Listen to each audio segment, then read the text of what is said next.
अस्सलाम वालेकुम students, welcome to all about engineering. और आज की इस वीडियो में हम फ्रीक्वेंसी वार्पिंग का टॉपिक देखेंगे। पिछली वीडियो में हमने mapping properties of bilinear transformation cover कर लिया था। आज हम फ्रीक्वेंसी वार्पिंग देखेंगे, बाइलीनियर ट्रांसफॉर्मेशन में ये क्या होती है।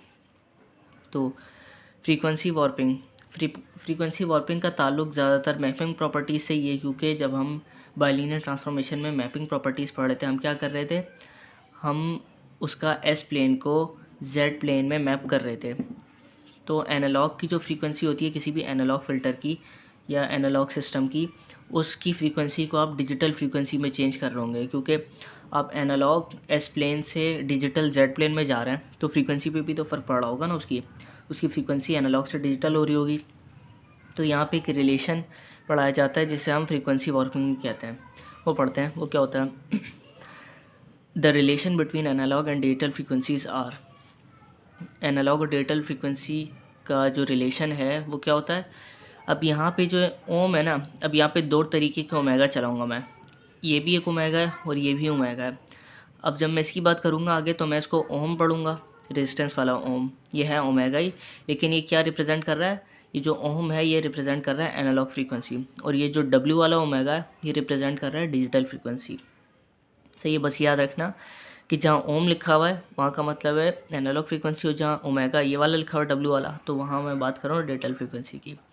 तो अगर आप फ्रीक्वेंसी वार्पिंग की बात करते हैं एनालॉग फ्रीक्वेंसी में, तो वो बराबर होती है, ओम बराबर होता है 2/T, ओम बराबर होता है 2/T tan of omega by 2। अब ये एनालॉग फ्रीक्वेंसी है, ये है डिजिटल फ्रीक्वेंसी। और अगर आप इसी को ये ओमेगा के लिए सॉल्व करेंगे तो आ जाएगा omega is equal to 2 into tan inverse of ohm T by 2। सही है, ये एक दूसरे के आपस में रिलेशन है। इसके आगे एक चीज़ और है कि वी ऑल्सो नो दैट ये जो ओहम है उसकी रेंज होती है -इन्फिनिटी से इन्फिनिटी तक। अच्छा, ये चीज़ कहाँ से आई, ये चीज़ ऐसे आई कि जब ओहम है क्या, ओहम है आपके पास एनालॉग फ्रीक्वेंसी। एनालॉग फ्रीक्वेंसी जो है वो आपकी माइनस पॉजिटिव और माइनस नेगेटिव तमाम इन्फिनिटी तक तमाम फ्रीक्वेंसीज़ आ जाती हैं एनालॉग फ्रीक्वेंसीज़ में। सही है। अच्छा, इसलिए हमने इसको -इन्फिनिटी से इन्फिनिटी तक रखा है। So the entire analog frequency range is mapped on the fundamental frequency interval -π/t omega और π/t। अच्छा, इससे ये मतलब है कि जो ओहम है इसकी रेंज होती है -इन्फिनिटी से इन्फिनिटी तक। एनालॉग फ्रीक्वेंसी है ना, उसके अंदर कोई सैम्पलिंग नहीं हुई हुई, तो उसकी रेंज है -इन्फिनिटी से इन्फिनिटी तक। लेकिन अगर आप इसको डिजिटल फ्रीक्वेंसी की उसमें लिखेंगे ना डोमेन में, तो फिर वो उसको ऐसे लिखा जाएगा कि उसकी रेंज होती है -π/t से लेकर π/t तक। π/t क्यों आया भाई, एनालॉग के अंदर कोई सैम्पलिंग नहीं हुई होती ना, तो वो प्योर फ्रीक्वेंसीज़ हैं माइनस और प्लस इन्फिनिटी में।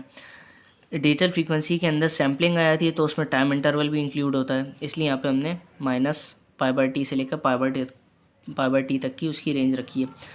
इसका वैसे ताल्लुक ज़्यादातर मैथ्स है, ये इसमें इतना काम नहीं आएगा, ये सिर्फ एक रिलेशन के तौर पर मैं पढ़ा रहा हूँ।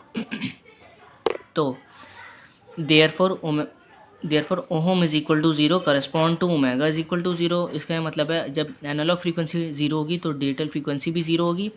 And also ohm is equal to +-इन्फिनिटी का मतलब हो जाएगा correspond to omega is equal to +-π/t। ये वही चीज़ लिखी हुई है जो मैंने यहाँ पे बताई है। सही है।